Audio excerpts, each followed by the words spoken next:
Hello, I'm Richard Vobes, the Bald Explorer, out on another exploration, working with the lovely Marq English. Hello, Mark. Hello there. Hello, everyone. Now, we're in Sussex, Surrey at the moment, and we're looking at a church in front of us, Deaninghamton.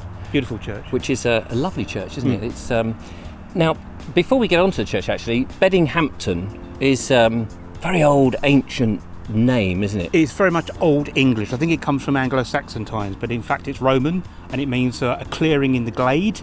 It also can mean it's near a Roman road. Oh yes, and the Tun is a village. That's right. Of people. Very, very small hamlet here. Yeah. It also means it's by a ford, right, which is not too far away from a Roman ford. Yeah, so it was a little ford about 4 miles away. They still call it local. So yeah, it actually has just a couple of meanings, really, of Old English. So we're going to have a look around and try and tell you some of the interesting history. Yeah, let's go. Let's go.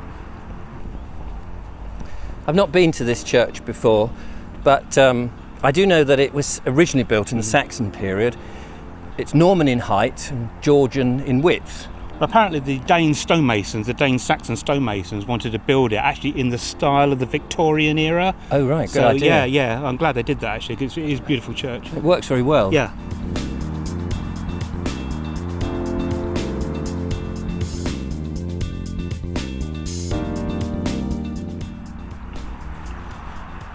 Really like this church. It's a real interesting vibe. And it's curious because, I don't know if you've noticed, the footprint of the church is actually quite large, but they've very cleverly hidden it underneath.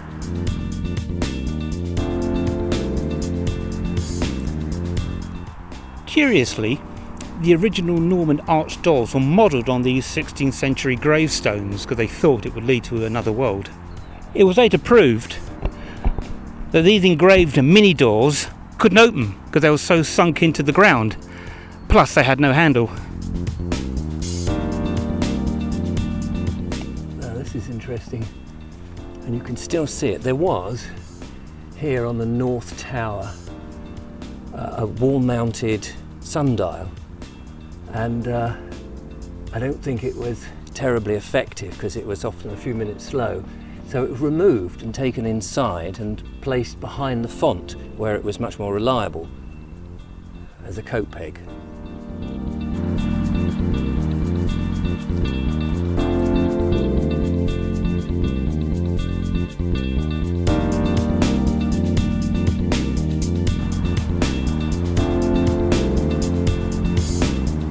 Sadly, nearly everyone buried in this churchyard had died beforehand. What I do find unusual is that a Saxon church of this colour, that the crypt was moved up into the roof space. I suppose it saved all that digging. Most churchyards have magnificent yew trees, and these are planted by primitive man. And they were planted hundreds of years before the church. A lot of people don't realise that. And the reason that is it's thought that local inhabitants can lodge an appeal against the construction of the church.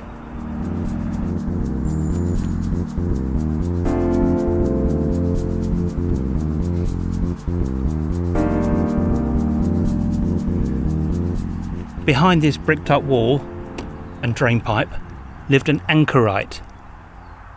Now, being so far from the sea, that must have been a huge inconvenience for boat owners and sailors who wanted to buy such heavy items.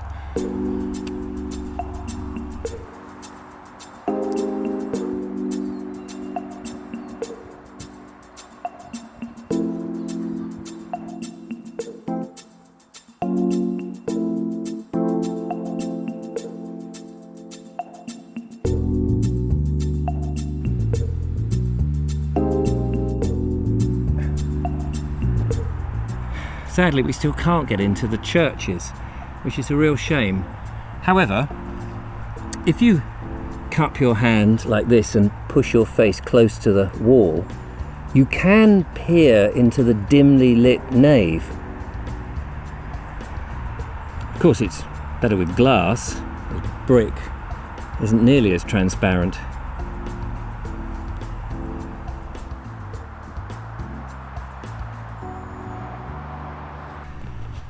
It was thought for a long time that there was a network of tunnels used by smugglers beneath the churchyard.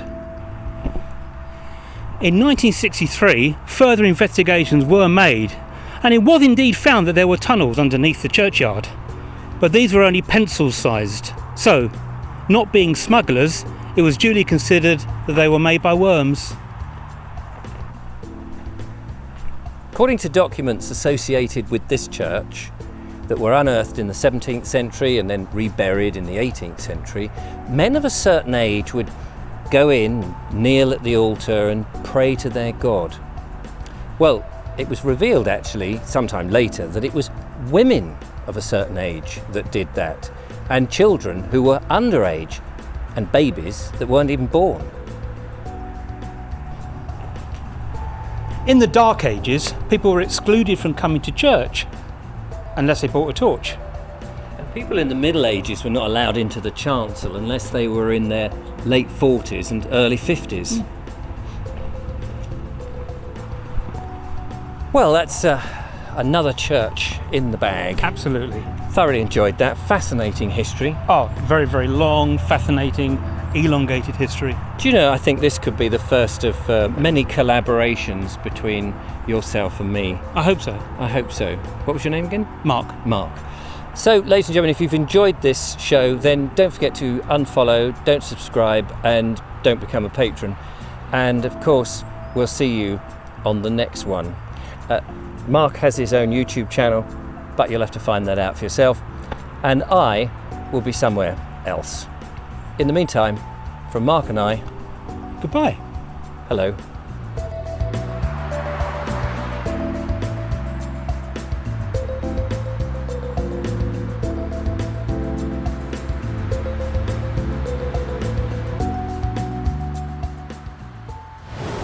Mark, Yeah? you still here? Yeah, I'm here, mate. Oh God. Good little white as a sheet, what's that? You know you're into your ghosts and stuff. Apparently. I know this is going to sound silly, but I just think I've seen one. What, a ghost? Yeah. Seriously? No, I know what you're like, and you're sceptical. No, and no, no, everything. tell me. So, just round in front of the north end, and I was just picking up my bag and stuff, Mm-hmm. and then there was nobody there, absolutely nobody. And then I looked up, and then there was this figure. Absolutely, honestly, a bit. I mean, could have been blurry-eyed or whatever, but there was sort of with a halo on the top, like a straw colour, and this sort of orangey glow around the middle, and I don't know, it sort of seemed hunched and pushing something, and do you know what? There was this really weird sort of whirring noise. You mean the lady mowing the lawn? Oh, is that how it was? Yeah. Oh yeah, that's yeah. No, it wasn't obviously it wasn't a ghost. I'll go and get my bag.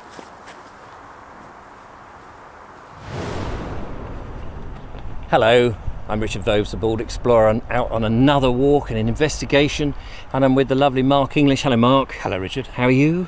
I'm not too bad. Excellent. Actually. Well, we have come into deepest Surrey, Sussex, and we're looking at this church here at Deaning. Sorry, don't have to stop it. Deep in Surrey, Sussex. Oh, right, okay. Sorry about that. Doesn't matter if this is just 10 minutes of outtakes. It doesn't matter. Oh God, I can't stop now. Sorry, buddy. I had it. Not gonna get. Right. Hello, I'm Richard Vobes, the Bald Explorer, and I'm out again with the lovely Mark. Hello, Mark. Hello, Richard. We're doing another investigation. I don't know why I'm laughing, but we haven't been together. I just told him a joke literally before. We haven't done a video like this for a long time. Have No, I think the last one was the dowsing video with the Oh with yeah, the rods. and you've actually been doing dowsing more since then. I have, yeah. Anyway, we're in deepest.